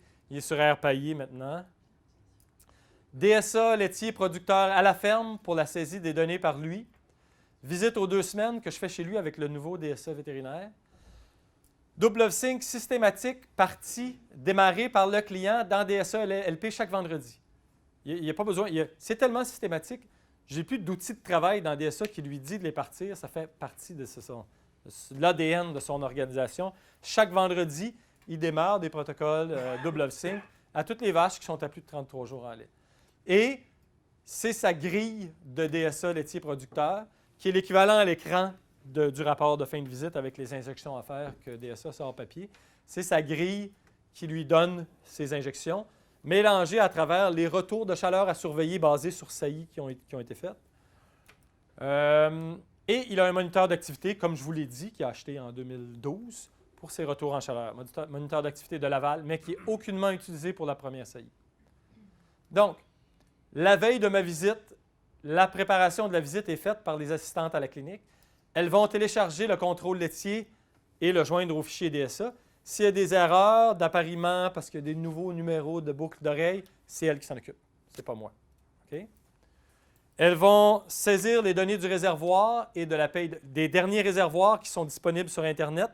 Donc, généralement, de tous les réservoirs, sauf le dernier s'il a été récolté le matin même. Et les données de la paye de lait sur le site de la Fédération des producteurs de lait. Ils vont transférer les données curatives à partir du logiciel de facturation vers DSA. Ça se fait automatique pour l'ancien DSA, puis pour le nouveau, c'est un certain degré. J'ai arrangé une automatisation à la clinique. Elles vont entrer au dossier DSA manuellement, les secrétaires, les résultats de laboratoire qui ont été effectués depuis la dernière visite. En gros, c'est mes cultures de lait ou des curatifs où j'aurais fait un antibiogramme ou une autopsie de veau ou un entéricheck sur une diarrhée de génisse ou peu importe. Tout ce qui a été fait labo depuis ma dernière visite va être consigné au dossier par les techniciennes, les assistantes administratives. Pour ma visite, je fais une visite complète par mois. Okay? Le début de ma visite, c'est une discussion avec le client qui va durer 10 à 15 minutes. Pendant cette visite-là, moi, je lui parle, je prends la clé USB, je la mets dans son DSA producteur, je récupère, j'intègre, je fais le jumelage de mes données entre DSA producteur et mon DSA vétérinaire. Je vais voir s'il y a un réservoir de lait qui n'était pas dans ma liste de réservoirs pour mon module quota de DSA. Je regarde avec lui un petit nombre de graphiques et de listes d'analyse de données de production et de réservoirs avec lui. Je lui pose la question à savoir s'il y a eu des changements de ration. Je regarde les indicateurs de nutrition, qui sont en gros mes ratios gras-protéines, le module que Richard, je pense, a aidé à développer dans DSA à partir des travaux qui avaient été faits par Dr. je ne sais pas prononcer son nom, là. S-P-O-H-R. Oui, c'est ça. Je vais lui poser ma question sur la roulette en encadrant les vaches qui ont vélé depuis 2 semaines, à savoir est-ce que ces vaches-là ont eu des problèmes métaboliques. J'ai une liste de vaches, une après l'autre, de la plus haute contributrice au réservoir pour les cellules somotiques à la plus basse, dans laquelle il y a une colonne qui m'indique si elle a une information bactériologique qui a été prise, parce que c'est jumelé ensemble. Je vais passer en discussion orale avec lui de la plus haute à la plus basse. Et s'il y en a une pour laquelle il n'y a pas d'information bactériologique, pour laquelle il ne m'apporte pas une réponse claire, bon, la 221, dont j'ai aucune information bactériologique, elle est montée à 14 % de ton réservoir. Ah oui, c'est ça une génisse. Je viens de l'avoir en mamite, je l'ai traitée, mais elle a l'air de bien aller. Je vais écrire dans son dossier santé du pied, mamite en traitement. Okay? Alors, la prochaine fois que je vais retourner, quand je vais régénérer cette liste-là, si le traitement a fonctionné, bien, la vache va être tombée dans le bas de la liste. Si le traitement n'a pas fonctionné, elle va être encore en haut. Elle dit « Oui, tu m'as déjà dit que c'était une mamite en traitement. Elle n'a pas fonctionné. Aujourd'hui, je vais la cultiver. » Pendant que je lui parle, j'écris dans la ligne de dossier RVET 2.CMT. Ça veut dire recommandation du vétérinaire, un CMT à prendre sur la vache. Donc, dans ma liste d'examens repro que je vais faire à la fin de la visite, cette vache-là va être présente. Je fais donc ma liste de vaches à faire des CMT et des cultures de lait qui ont été ciblées par DSA et je lui imprime sa planification de quota. Parce que les diagnostics de gestation que je vais faire aujourd'hui n'ont pas beaucoup d'impact dans l'ensemble sur la planification de quota. Et je peux lui imprimer tout de suite, on en discutera à la fin de la visite. La discussion dure 10 à 15 minutes. La cuisine de entrer quelques données, rajouter des codes, va durer un autre 10 à 15 minutes additionnelles. J'ai passé environ, tu m'as vu le faire, là, au début de mes visites, s'il y a eu des événements, ça va durer, des événements en particulier, ça va durer une demi-heure, mais c'est du temps que je lui facture, évidemment, et qui est apprécié parce qu'avec lui, j'explore les facteurs de risque de son troupeau. Ça va durer de 20 à 40 minutes, cette phase-là, au début de ma grosse visite, de ma visite complète. Ensuite, la suite de la visite, les vaches sont au cornadier. Malheureusement, il n'y a pas chez lui assez de place au cornadier pour que toutes les vaches s'attrapent. Je vais circuler avec mon seau d'eau avec du désinfectant à l'intérieur, mes paillettes de métricure dans ma botte, mes seringues de métricure dans ma poche, mon échographe sur moi. Dans mon seau, il y a ma palette de CMT, ma bouteille de CMT, ma bouteille d'alcool pour prendre des cultures de lait et mes tubes pour échantillons mammaires. Je vais faire ma visite où je vais faire mes premiers diagnostics de gestation, mes examens vaginaux de 28 à 42 jours, mes reconfirmations de gestation, parce que toutes les vaches ont une reconfirmation de gestation passée 60 jours. Je vais examiner des anestrus ou des anomalies. Dans son cas, très, très, très peu, parce qu'elles sont toutes démarrées sur double sync. Mais s'il y a des cas particuliers, une vache qui a une rétention placentaire va sortir dans ma liste d'anomalies. Alors, elle, je vais lui faire un examen particulier. Et finalement, mes vaches sur lesquelles j'écris RVET CMT et qui se sont rajoutées à ma liste à examiner, je vais leur faire un CMT. Et s'il y a un quartier qui est réactif, je vais prendre une culture de lait et la mettre dans ma poche. Évidemment, j'apporte aussi un bain de crayon avec moi. Le client, lui, il a cette feuille-là avec lui. Dans le nouveau DSA, c'est la feuille que ça génère. En ordre de numéro, la vache numéro 11, qui est une 7e lactation, qui est vêlée depuis 96 jours. Elle a été inséminée il y a 34 jours. Elle est due pour un premier diagnostic de gestation. La 127, qui est une 5e lactation qui a 225 jours en lait, elle est à voir pour un examen mammaire parce qu'elle a fait une mamite de stade 1 qui a été rapportée par le client, etc. La 212, qui... ça, c'est une erreur ici, 24 jours. Là, elle est sortie pour un examen vaginal alors qu'elle n'aurait pas dû. Là. Elle a 53. Il y a une anomalie là, d'entrée de données. Mais en gros, vous voyez, ça génère une liste qui ressemble à ça. Dans l'ancien, il y a une autre liste qui existe qui s'appelle la liste des examens, où il y a vraiment le sommaire. Là. Il y a vraiment les moyennes de ses cellules somatiques, le nombre d'inséminations qu'elle a eues, les dernières lignes de code qui ont été rentrées au dossier. C'est juste que sur les gros troupeaux, pour la grosse visite, elle va être un peu longue, cette feuille-là. Ça, c'est pour moi l'équivalent de Dominique qui rentre les données dans son iPhone. Il est plus jeune que moi, donc moi, je fonctionne avec ce type d'approche-là. Je fais ma visite. Chez lui, elle dure environ 1 heure et demie pour les vaches au cornadier. C'est un troupeau qui a 130 vaches en lactation pour faire ces examens-là. Diagnostic de gestation, examen vaginaux, reconfirmation de gestation, anestrus à anomalie, CMT, culture de lait. OK? Alors, là, à la fin de la visite, ça, je ne l'ai pas écrit. Lui, il a écrit les gestations, les non-gestations, les examens vaginaux. Honnêtement, il va me dicter, je vais rentrer au clavier dans le dossier DSA, ça prend maximum 5 minutes pour un troupeau qui a 130 vaches en lactation. Je vais rentrer ces données-là dans le DSA. Ça, c'est l'étape que Dominique fait pendant la visite avec son iPod. Moi, c'est le client qui l'écrit. Mais je vais peut-être migrer vers ça. Le même client, 2 semaines plus tard, je fais les vaches sont au cornadier toujours. Aucune discussion, maladie métabolique, il n'est pas question de cellules somatiques, de planification de quotas, de changement de ration, rien de ça. Je vais simplement sortir la même liste, mais avec des sélecteurs différents, où je vais faire que les premiers diagnostics de gestation que je vais resoumettre à la SAI, évidemment, si elles sont non gestantes, avec un 9-5 chez lui, si elles ont un beau corps jaune, ou un 9-5 plus CIDR si elles n'en ont pas. Et des examens vaginaux. Là, c'est un peu moins systématique que ça. Si la vache a déjà 3 inséminations, je vais lui mettre un CIDR avec son 9-5. Etc. Donc, il y a des cas, comme vous, je suis un praticien qui... Si elle est en chaleur évidente au moment où je l'examine pour son diagnostic de gestation, je ne vais pas la mettre sur ni un 9-5, ni un 9-5 avec CIDR. Je vais lui dire de l'inséminer, tout simplement. Puis, je vais peut-être lui donner une dose de GnRH pour forcer l'ovulation. Donc, je vais faire comme vous feriez, mais en faisant des diagnostics de gestation et des examens vaginaux dans cette visite-là, pour que la visite soit courte.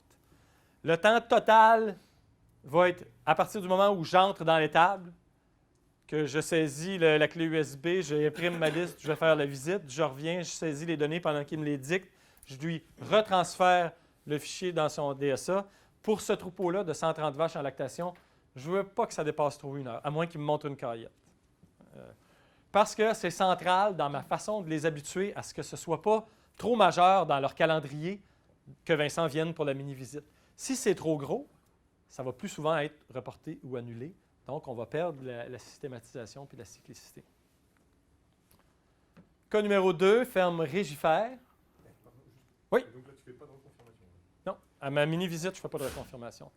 Puis, il y a des troupeaux où je m'occupe de la vaccination, des vaches entre 0 et 30, non, de 30 jours à la saillie, parce que chez nous, on a la grippe canadienne, puis le BVD, puis toutes ces affaires-là, on a ça. Là.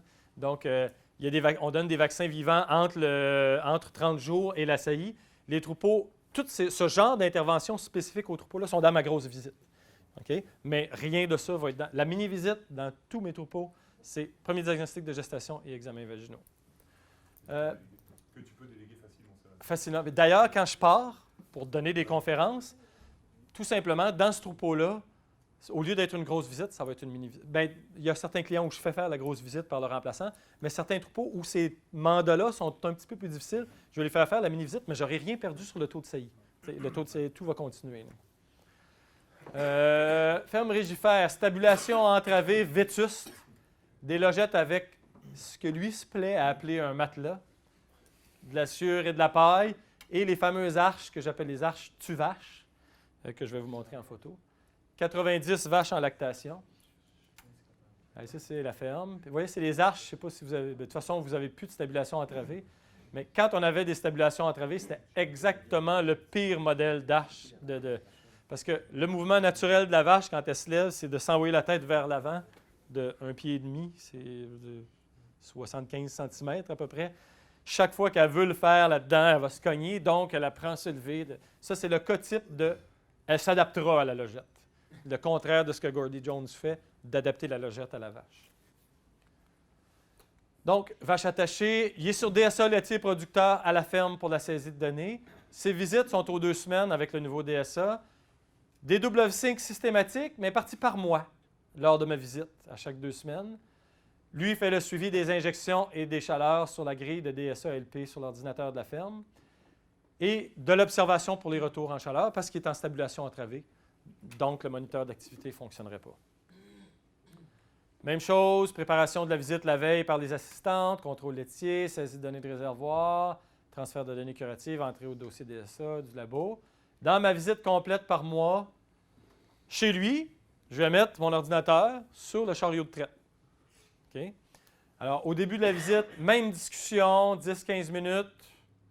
Changement de ration, problème métabolique, liste des vaches à faire, le CMT, planification de quotas. Je démarre les double sync manuellement chez lui. J'ai une liste qui me sort les vaches qui ont dépassé 33 jours et je vais rentrer une macro, c'est archi rapide. Je démarre les double sync. Ici, les vaches qui sont à faire un CMT, je vais écrire RVET CMT, mais je n'imprime pas de liste parce que je vais aller me promener derrière les vaches avec mon ordinateur. Okay? Un peu comme Dominique qui a son iPhone. Mais en stabulation attachée, on peut carrément y aller avec l'ordinateur derrière les vaches. Donc, un 10-15 minutes de discussion, puis peut-être un 10-15 minutes d'entrée de données. On a un 20 minutes à peu près de pré-visite. Ensuite, la suite de la visite, chez lui, c'est 1 heure à 1 heure et demie. L'ordinateur portable est sur le chariot de traite derrière les vaches. Une par une, je vais faire les examens de... Premier diagnostic de gestation, examens vaginaux, reconfirmation, anestrus ou anomalie, puis les CMT, les cultures. Ah, c'est ça. Alors là, j'ai l'ordinateur derrière les vaches, puis je vais simplement voir mes paramètres d'examen. Elle est inséminée depuis 47 jours, elle est due pour une gestation. Et si la vache est non gestante, j'ai le dossier complet. Okay? J'ai le dossier complet. J'ai toutes ses lactations, j'ai toutes ses moyennes de cellules somatiques. Donc, s'il faut décider si on l'insémine ou on la réforme, cette vache-là, je suis au centre, je suis au carrefour des données du client au moment même où il faut décider s'il la réinsémine. Je deviens l'intervenant qui est le plus directement impliqué avec lui dans une des décisions les plus importantes qui concernent une vache, c'est-à-dire de la garder pour l'avenir ou de l'envoyer à l'abattoir. Même chose, mini-visite 2 semaines plus tard. Les vaches sont attachées, mais je ne me promène pas avec l'ordinateur derrière toutes les vaches parce qu'il y en a juste 7 ou 8. Donc, je génère la même liste papier. Lui, il les note dessus, puis à la fin de la visite, je les rentre. Chez lui, c'est un 30 à 45 minutes, la visite. Parce que c'est beaucoup plus facile en stabulation attachée. Troisième cas de troupeau, c'est un Suisse allemand, firme Stirnimann. Stabulation libre, logette profonde, chaud, paille et eau. 4 robots de traite Lely, 240 vaches en lactation, complètement débordés. Ce n'est pas notre Suisse allemand typique. Les Suisses allemands chez nous sont des gens extrêmement travaillants, méthodiques, qui ont des résultats. Lui, c'est un super bon gars, mais qui n'a absolument pas la fibre de la gestion des ressources humaines. Complètement désorganisé. 4 robots de traite Lely, 240 vaches en lactation, des cornadiers des 2 côtés de la grange, des allées d'alimentation externe, avec, vous voyez, ça, c'est la cabane avec les 4 robots Lily ici. Des logettes chaud-paillot mal remplies. OK? Une logette chaud-paillot devrait être remplie pour qu'on ne voit pas ici le ciment. On ne le voit évidemment pas dans la couchette, mais on ne devrait pas le voir là non plus. Des convoyeurs à courroie pour faire tomber le mélange chaud-paillot devant les vaches, qui est ensuite ramené sous les vaches. Chez lui, j'arrive, je fais la saisie de données dans T4C. Je fais extraire par l'agent de système de traite de DSA, dans l'ancien DSA vétérinaire, le fichier qui s'appelle l'ELI-DSA. Je le mets sur mon ordinateur portable. Je fais, bien que lui soit très, très désorganisé, si je fais la première étape de lui demander s'il y a des vaches qui ont été vendues dans les dernières semaines, j'ai à peu près pas d'erreur. On parlait tantôt des cas d'erreur qu'il faut contourner. J'en ai chez lui à peu près pas. Puis, je m'arrange pour qu'il soit présent au moment où je le fais. Je fais des visites aux 2 semaines chez lui aussi. Sa première saillie, je laisse la faire sur moniteur d'activité. Par contre, les vaches, ça fait partie de mes sélecteurs dans DSA, qui sont sans saillie ni chaleur à 50 jours. Je vais regarder avec lui dans son T4C, parce qu'il ne sait pas, s'il y a eu une chaleur dans le dernier 21 jours. S'il n'y en a pas eu, je vais l'inscrire dans ma liste DSA que je veux lui faire la visite. En fait, je fais une liste que je regarde à l'écran. Celles qui ont eu une chaleur, je lui marque qu'elles sont à surveiller dans 17 jours ou surveiller dans 13 jours, surveiller dans 11 jours, parce qu'il y a une chaleur qui a été détectée sur T4C, même si lui ne l'a pas noté nécessairement. Je vais les noter au dossier. Et je pars. Les filles n'ont pas téléchargé de données de contrôle laitier dans son cas parce que toutes les données de production viennent de T4C, sont saisies par moi à la ferme. Elles ont saisi les données de réservoir, les données de curatif et puis les résultats de labo depuis la dernière visite. Je vais faire ma visite complète par mois. La discussion avec lui va durer 30 à 45 minutes parce qu'il y a eu des problèmes chez lui, okay? Typiquement. Là, comme il est complètement débordé, il y a eu des problèmes. L'appariement, je vais faire l'appariement de transfert de données de T4C. Je vais regarder les données de production, changement de ration, problème métabolique. Oui, il y en a eu. La liste des vaches à faire des CMT. Je vais faire un peu de planification de quotas. Mais ça va durer 30 à 45 minutes. Il va me montrer des vaches malades qu'il voudrait que je regarde parce que j'y vais cette journée-là. Sur 240 vaches en lactation, dans une situation de régie qui est moyenne, il va typiquement y avoir une vache ou deux à faire un examen qui ne mange pas bien, etc. Et le transfert est un peu plus laborieux. Donc, ma prévisite va durer au bas mot 1h30, au pire 2h15, mais il est très, très content de payer pour ça. Là. Il n'y a aucun problème parce qu'il se sent débordé. Quand quelqu'un vient chez lui et prend le relais pour faire certaines choses qu'il ne fait pas correctement, il apprécie. Il ne s'attend pas à des résultats extraordinaires parce qu'il est conscient qu'on est toujours chez lui en rattrapage. Et là, je fais ma visite au cornadier. Lui est en avant ici avec la liste que je lui ai imprimée, la même liste que tantôt. Moi, je suis en arrière là-bas. Puis lui, il regarde les numéros de vaches. Il passe en avant. Puis il me dit si elle est sur la liste ou pas. Puis chez lui, j'utilise la liste d'examen complète où il y a plus d'informations sur le dossier parce que généralement, il ne s'en souviendra pas. Donc, il a besoin de voir les lignes de code qu'il y a dans le dossier. Je me promène derrière, je fais les examens vaginaux, les diagnostics, les premiers diagnostics de gestation, les deuxièmes diagnostics de gestation, la vaccination, les vaches qui sont non gestantes et qu'il faut partir sur un protocole. Je donne la première injection, je mets un CDR s'il faut mettre... C'est le gars qu'il faut accompagner. Okay? Alors lui, ça va durer... je passe les vaches au cornadier, mais comme il y a la maladie d'avoir fait une étable à 3 rangées, qui a plus de logettes que le nombre de cornadiers, après ça, on barre la barrière qui est à côté du robot. On part parmi les vaches libres ensemble. Ils se promènent avec un câble. Ils attachent dans les logettes. Je fais les examens basés sur la liste. Ça va prendre par côté d'étable, parce que c'est 2 côtés d'étable, environ 1 heure à 1h30. Ça va donc prendre cette visite-là où on fait tout ça, incluant les vaccins aux vaches fraîches, mais qui est un troupeau où j'ai plus de prise en charge à faire parce qu'il y a moins de choses que lui fait et qui est plus gros et qui est moins désordonné. Ça va prendre 2 à 4 heures qu'il faut additionner aux 1h30, 1h45. Donc, là, il reste à retourner au bureau, consigner les données dans DSA. Ah oui, c'est ça la liste que je vais utiliser chez lui. Okay? En ordre de vache, son numéro de lactation, les dernières lignes de code qui ont été rentrées au dossier son jour en lait et le jour de dernière saillie si elle a été saillie. Ça, c'est une vache à faire un examen vaginal. Ça, c'est une vache à faire une gestation, des vaccins, etc. Sa mini-visite chez lui 2 semaines plus tard, ça va être les diagnostics de gestation et les examens vaginaux, mais elle va durer 2 à 3 heures parce que c'est 240 vaches en lactation. Et puis, le setup n'est pas optimal. Et c'est un troupeau qui est relativement moins bien organisé. J'essaie de toujours arriver à un moment où les vaches viennent d'avoir leur ration et qu'elles vont aller au cornadi, mais ce n'est pas toujours le cas. OK, donc ça, c'était... Bref, la cuisine de comment je l'ai fait, mes suivis, c'est comme ça que je l'ai fait. Ingrédient numéro 4, puis c'est ça, il y a un autre troupeau que je n'ai pas mis là, mais dont je veux vous parler. C'est mon troupeau qui a une salle de traite rotative externe de 32 postes GEA, que je vous ai parlé de la barrière automatique, ou est-ce que c'est au dîner que je parlais de ça à quelqu'un? J'en ai pas parlé? OK. D'accord, c'est un troupeau qui a une salle de traite GEA, les vaches sortent de la salle de traite et il y a une porte automatique. J'en ai parlé ici? Oui, c'est ça. Il y a 2 cornadiers, c'est ça. Lui, je vais une fois par semaine, les mardis matin à 7h30. OK? Donc, j'en ai parlé à tout le monde. Oui. Ouais, OK, parfait. Ouais. OK. 4e ingrédient. Chez lui, non. Mais le protocole de reproduction que j'utilise chez lui, c'est des GGPG. Comme je fais des visites à toutes les semaines, lui, il injecte toutes les vaches qui... il y a 2 troupeaux où je fais ça, des visites une fois par semaine. Toutes les vaches qui ont dépassé 15 jours depuis la saillie sont injectées les mardis avec de la GNRH. Okay? Donc, quand j'arrive au diagnostic de gestation, elle a eu 2 GNRH. 15 jours, une GNRH, une autre GNRH. Quand je lui fais le diagnostic de gestation, elle a eu un pré-sync qui est un GGPG, dans le fond. Elle a eu un G, un autre G la semaine d'après. Moi, j'arrive pour le diagnostic de gestation. Si elle est non gestante, elle est due pour son P. Okay? Sauf que comme je fais le diagnostic de gestation, s'il n'y a absolument pas de corps jaune, malgré qu'elle a eu un GGPG, je lui fais un 9,5 CIDR.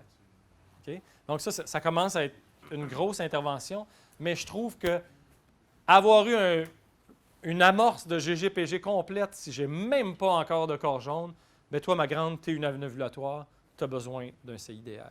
Puis, c'est assez frappant, selon les périodes de l'année où il y a des facteurs de risque en présence, je vais mettre beaucoup de CIDR ou je n'en mettrai pas du tout. Donc, c'est une façon de compenser pour la faiblesse relative que mon programme de synchronisation a pour une situation d'anovulation en tenant compte dans mon examen échographique et puis en m'ajustant. OK, 4e ou 5e ingrédient, ne pas fidéliser les clients de suivi avec la reproduction seulement. Alors, c'est important de s'impliquer dans les autres segments de l'entreprise pour comprendre l'entreprise dans son ensemble. Le centre de notre intervention, c'est par la repro de réduire le jour en lait pour leur faire plus d'argent en produisant du lait. Bien ça, faire plus d'argent en produisant du lait, c'est une job pour laquelle il y a un paquet de variables qui sont impliquées, dont beaucoup de variables de nutrition. Il faut pas nécessairement balancer des rations ou évaluer des rations, mais il faut au moins être connecté de près ou de loin à la réalité nutritionnelle du troupeau si on veut vraiment, vraiment comprendre l'entreprise. S'impliquer dans d'autres segments de l'entreprise pour la comprendre dans son ensemble, pour avoir plus de crédibilité aussi dans nos décisions sur les vaches individuelles, de les inséminer ou pas, dans notre insistance à appliquer tel type de protocole, comprendre la réalité financière de l'entreprise, c'est important. À la clinique, dans le passé, c'est le suivi de quota qui a été central à cet effet-là. Mais ça peut très bien être le suivi nutritionnel qui va atteindre ça. Si vous n'êtes pas intéressé ou vous n'avez pas une situation comme... Je sais qu'ici en France, vous avez des contrats, mais bon, en Belgique, vous n'en avez pas de contrat, donc le suivi de quota, ça n'a pas nécessairement de pertinence, mais le suivi alimentaire va exactement rejoindre le même but, qui est de vous impliquer dans la réalité financière de l'entreprise. Puis, de voir et de saisir la paye de lait et d'en discuter, c'est central à ça. Pour le quota, on n'a pas le choix. Mais quand on s'implique en nutrition, il ne faut pas juste regarder le contrôle laitier, mais il faut vraiment regarder la paye de lait pour voir il y a quoi dans le réservoir, tu as été payé pour quoi, c'est quoi la réalité financière de ton entreprise. C'est ça, la planification de quota chez nous, comme outil de fidélisation, ça met le vétérinaire en contact avec la réalité financière du client, avec sa santé économique. Puis c'est un contact direct avec les composants du lait, les productions réelles versus le contrôle laitier, qui sont le reflet de la situation nutritionnelle du troupeau. Quand je dis les productions réelles, je parle des réservoirs et de la paye de lait. Ça améliore la crédibilité du vétérinaire dans les recommandations de réforme individuelle ou dans le traitement de mammites. Si je fais la planification de quota chez vous, je sais que tu es sur le point de défoncer ton quota, que tu as 4 ou 5 mammites chroniques, que je considère que tu devrais faire un traitement prolongé. Mais je ne veux pas les traiter, je vais perdre trop de lait. Bien là, regarde, je l'ai fait, ta planification de quota avec toi, puis c'est justement le moment de le faire, là, parce que tu vas déborder de ton quota. S'il y a un moment où ça vaut la peine d'essayer un traitement sur ces vaches chroniques-là, c'est maintenant. Puis d'ailleurs, tu es proche, j'ai vu sur ta paye de lait, que tu es proche de ton niveau pour faire ta prime de qualité. Chez nous, il y a 2 niveaux de prime de qualité, c'est en bas de 200, puis l'autre, c'est en bas de 150. J'ai vu sur ta saisie de paye de lait qu'à date, dans le mois, tu es à 158. Si tu traites ces 2 vaches-là, qui sont les plus fortes contributrices au réservoir, bien, à la fin du mois, tes 2 prochains tanks vont être au lieu d'être à 158, ils vont être à 121. Tu vas faire ta prime dans le mois. C'est ce genre de discussion-là avec le client sur sa réalité économique, reliée au dossier de santé, reliée à sa production, qu'un outil comme le suivi de quota ou le suivi nutritionnel qui inclut la paye de lait, c'est tellement apprécié du client. Il a l'impression que vous faites partie des défis que sa famille a pour être un producteur rentable. Ça place la planification de quota ou la même chose pour le suivi de nutrition. On s'entend qu'on parle d'un outil autre que la reproduction qui fidélise le client. Ça place le vétérinaire au centre névralgique, au carrefour, où se rejoignent les informations de reproduction, de nutrition, de démographie et d'économie. Essayez de trouver une manière, ça n'a pas besoin d'être de la formulation de ration, mais de trouver une manière d'être impliqué là-dedans. Donc, le suivi nutritionnel peut aider à fidéliser aussi. Comme la reproduction aussi, le suivi nutritionnel y implique une exigence de présence par périodicité fréquente. C'est une des menaces que vous avez, les diagnostics de gestation faits par les inséminateurs ou le contrôle laitier. La beauté du suivi repro pour un vétérinaire, c'est qu'il faut y aller souvent pour faire les diagnostics de gestation. Le fait d'y aller souvent, c'est le pied dans l'étable. Quand vous avez le pied dans l'étable, c'est facile de saisir des données de santé, des données de production. C'est la première étape pour la constitution d'un bon dossier de santé, c'est le pied dans l'étable.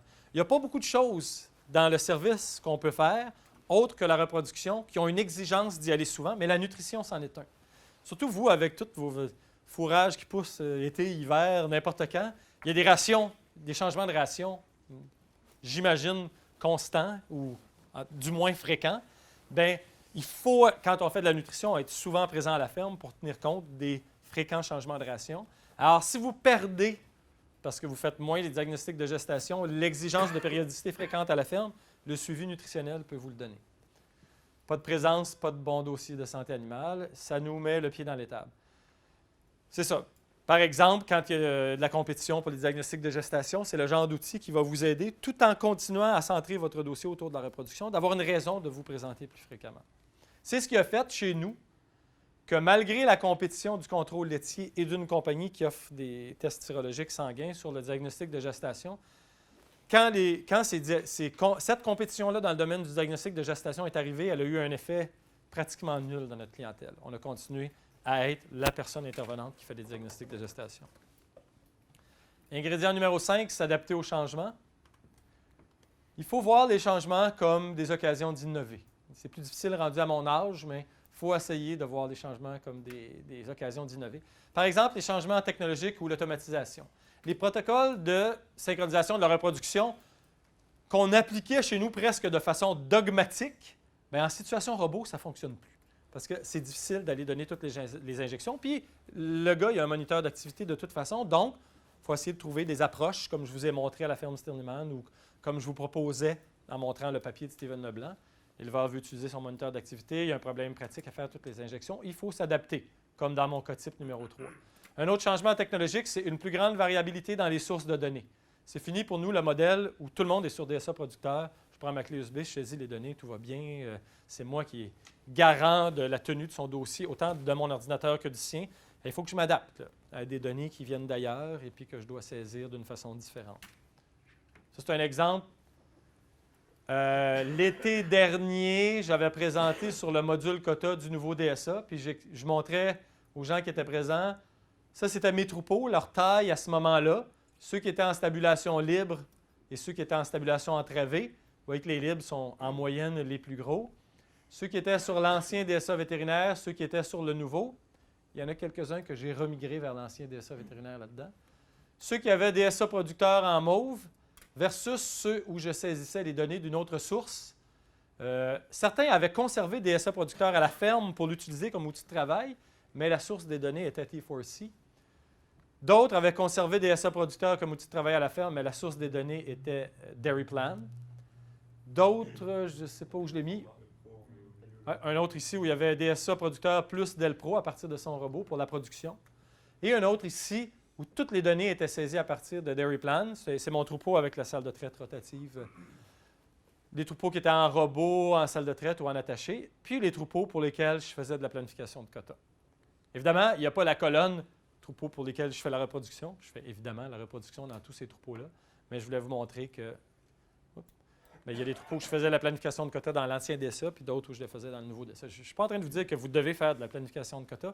Je l'utilise juste comme exemple de l'outil que nous, on a choisi pour fidéliser nos clients sur autre chose que la reproduction, mais qui a permis, entre autres, qu'ils ne nous abandonnent pas pour le diagnostic de gestation parce qu'on y va pour autre chose à la ferme. S'adapter au changement, c'est aussi s'adapter à l'augmentation chez nous de la concurrence dans le service conseil.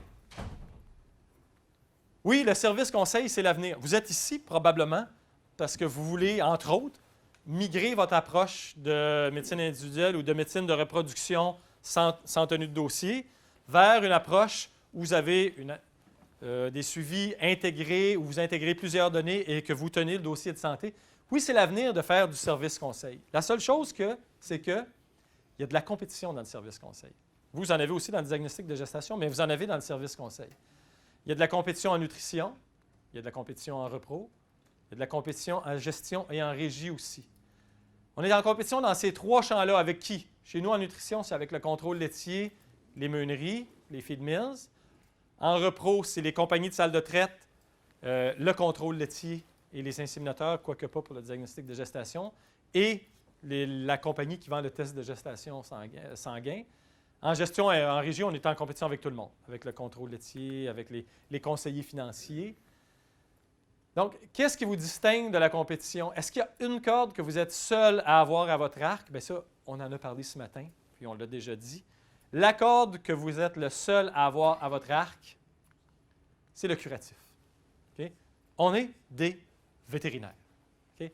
On soigne des vaches. On fait du service conseil, mais on soigne encore des vaches. En tout cas, pour la plupart d'entre nous. Même que ça, il y a des cliniques qui se sont développées, puis c'est parfait, puis c'est un modèle, puis ça fonctionne bien, en faisant que du service conseil. J'ai absolument rien contre ça. Je vous parle, je sais que ça existe aussi dans vos marchés, mais je vous parle de la solution que nous, on a choisie comme grosse pratique privée. Je considère que le curatif, comme on est le seul à le faire, ça nous aide à nous positionner versus les autres. Pas juste en tant que compétence qu'on est les seuls à avoir, mais en tant que positionnement privilégié. La valeur du lien qu'on crée en vivant le curatif avec le client, c'est fort. Les appels de nuit en urgence, le client, il sait que vous levez la nuit, puis vous allez chez lui pour rentrer une matrice retournée. Il sait que vous y allez pour détordre un utérus. Il sait que vous y allez le dimanche pour une torsion de caillette, qui d'ailleurs va mourir si vous n'y allez pas. Ça crée un lien fort que je pense qu'en valorisant le préventif, on ne devrait pas dénigrer. Puis, d'ailleurs, en nutrition, c'est ça, si vous le conseillez en nutrition, puis qu'il y a plein de déplacements de caillettes ou un taux de conception qui plante, c'est vous qui allez, quand vous regardez sa roulotte de régie, puis vous demandez les vaches qui ont eu des caillettes, bien, non seulement vous allez les voir sur la roulette, mais c'est vous qui allez les opérer, les caillettes. Okay? Moi, quand je regarde Google Agenda, chaque matin, j'ai une petite phase de picotement, parce que tous les troupeaux, c'est moi qui balance la ration des vaches taries. J'espère qu'il n'y a pas de caillettes dans le Google Agenda de ce matin-là. Ça fait partie d'un principe, OK? Se donner ce malaise-là. Gordy Jones, qui est le vétérinaire qui a la ferme Central Sands, il m'avait déjà fait un graphique carré en 4 cadrans. OK? Vous avez un cadran là, un cadran là, un cadran là, puis un cadran là. Sur l'axe des Y, ici, il ne faut pas que je me trompe, c'est « t'es pas bon, t'es bon ». Sur l'axe des X, c'est « t'aimes pas ça, t'aimes ça ». OK? Puis ça s'applique à la pratique vétérinaire ou à n'importe quoi. Tu commences dans le cadran inférieur droit. Tu n'es pas bon, t'aimes pas ça. Parce que tu es mal, tu es hors de ta zone de confort, puis tu n'es même pas bon. Ensuite, tu migres vers la case de gauche. OK? Tu es bon. Non, c'est-à-dire que tu commences à aimer ça. Tu es bon, tu n'es pas bon, tu n'aimes pas ça, tu aimes ça. Là, tu es rendu bon. OK? Ah oui, OK, bon. Mais ça se peut que je sois en train de me... Oui, bon point. Ça se peut que je sois en train de me tromper, là.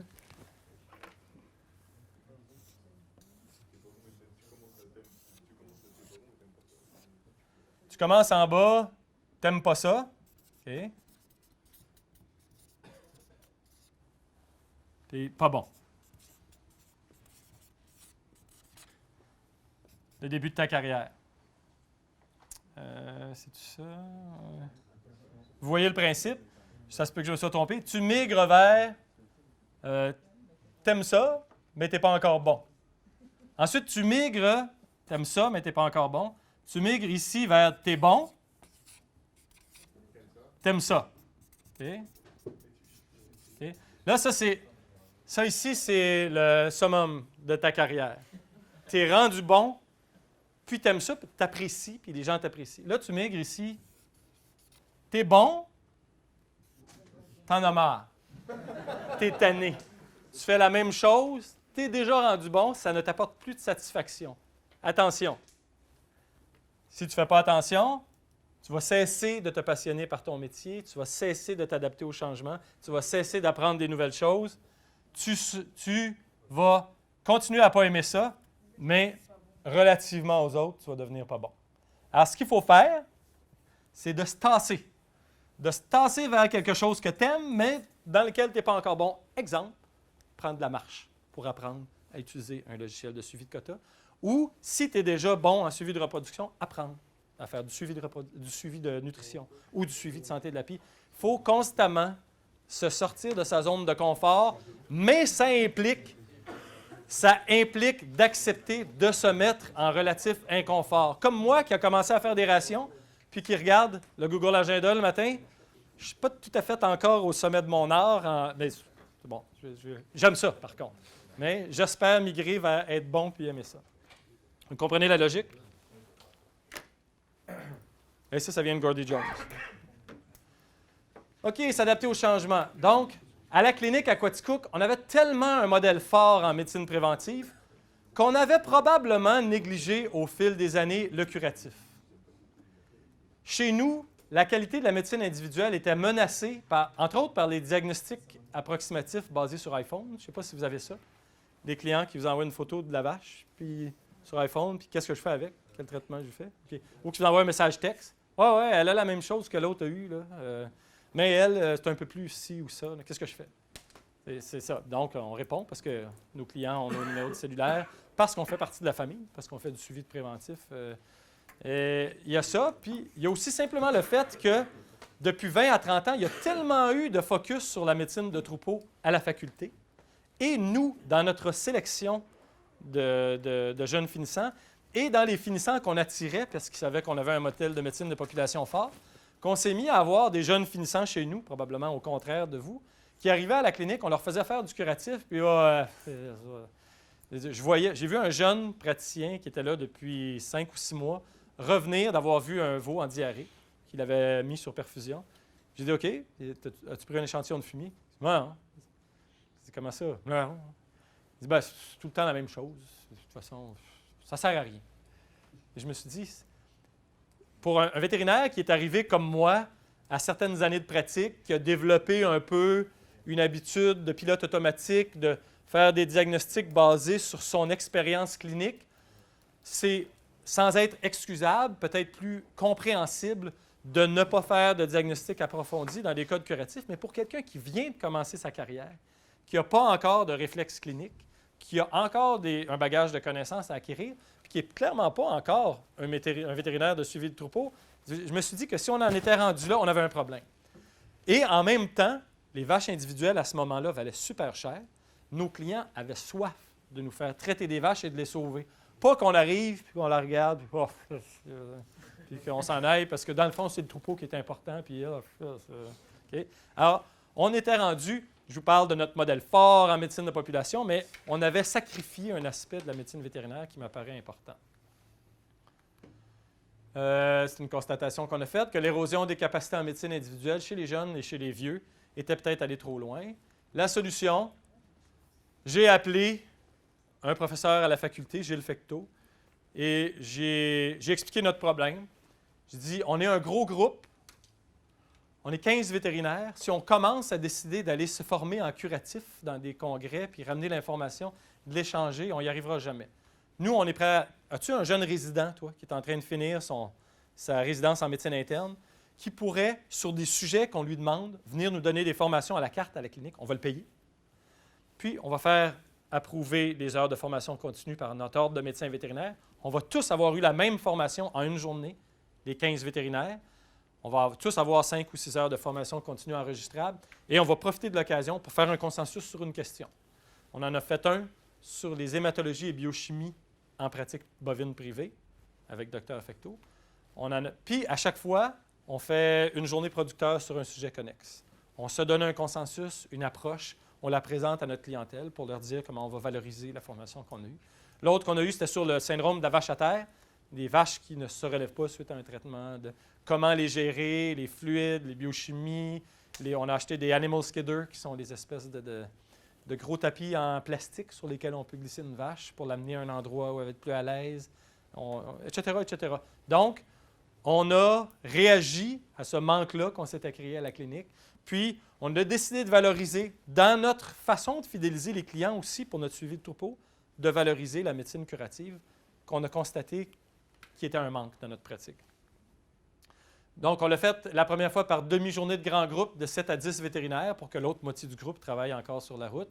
La dernière fois, on l'a fait par après-midi complet. Ça permet de mettre tout le monde à niveau en même temps, sans déplacement. D'ailleurs, si vous avez dans votre groupe un intérêt, je ne sais pas s'il y a un intérêt dans le groupe Cristal pour faire des formations en curatif comme ça, mais Gilles Fecteau, il en a préparé 2 déjà pour nous. Là. Ça permet de mettre tout le monde à niveau en même temps. Puis comme je vous dis, c'est de la médecine curative, mais c'est un outil pour fidéliser le client en suivi de troupeau. Mettre tout le monde à niveau dans le groupe en même temps, sans déplacement. Puis d'ailleurs, chez nous, Merck, qui est MSD, c'est Merck chez nous, ils ont repris la formule, ils offrent la formation par Gilles Fecteau dans des cliniques, puis c'est MSD ou Merck qui la paye. Il y a un avantage financier, nous, dans la pratique, à faire des formations conjointes en même temps. Ça maximise les échanges avec le formateur aussi, puis la recherche de consensus de clinique sur une approche de traitement curatif. Puis la taille du groupe chez nous permet de payer le formateur. Puis dans les plus petites cliniques, nous, on a initié le projet, mais maintenant, dans les plus petites cliniques, il y a MSD Merck qui s'est impliqué dans le paiement. Puis nos formations, comme elles sont données par un professeur de la faculté qui a toutes ces lettres de noblesse et qu'on présente le contenu à l'Ordre des médecins vétérinaires, la formation est approuvée pour nos exigences d'heures de formation continue. Donc, finalement, on a passé tous les ingrédients de la recette. Comment on fait pour bâtir une pratique forte et la développer autour du suivi de reproduction? Avoir une équipe convaincue des bénéfices du suivi de repos régulier. Convaincre les clients des bénéfices du suivi. Se donner les moyens à la clinique de répondre aux besoins. C'est surtout le dossier de santé fort, une méthode de base relativement standardisée mais flexible et une approche de ressources humaines qui est compatible avec cette approche-là. Faire reposer la fidélisation des clients sur pas uniquement la reproduction, sur la reproduction, mais autre chose aussi, et s'adapter au changement.